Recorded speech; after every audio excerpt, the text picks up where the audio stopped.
एक पुलिसमैन जो है वो ड्यूटी करके आ रहा था, नाइट ड्यूटी।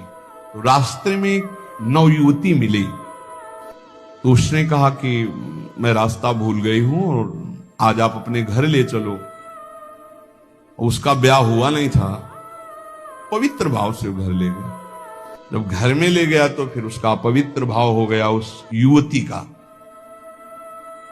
वो तो घर ही था। सुबह निकल गई साथ, बड़ा खुश हुआ कि यार।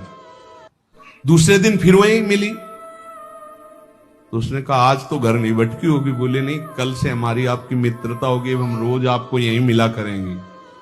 अब वो मानसिक शक्ति से युक्त वो पुलिस में, और वो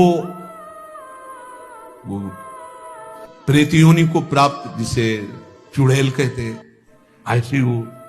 अब वो तो महीना भर में वो सूख गया, पीला शरीर हो गया।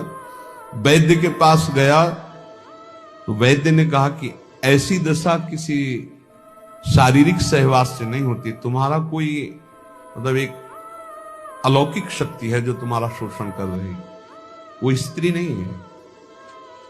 उसने कहा फिर भी आप दवा हमें शक्तिवर्धन के लिए दीजिए, हम तो चलने लायक नहीं रह गए।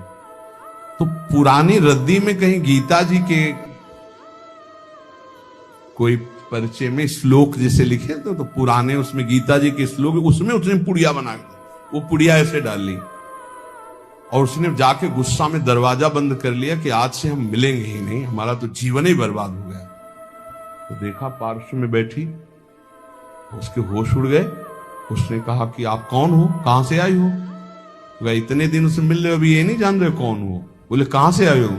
वह झरोखे से आई। तो उसके होश उड़ गए, झरोखे से आई इसका मतलब। तो उसने कहा दूर क्यों हो, तुम आते ही हमारे को स्पर्श करती थी, आज स्पर्श। बोले पुड़िया हटाओ जेब से।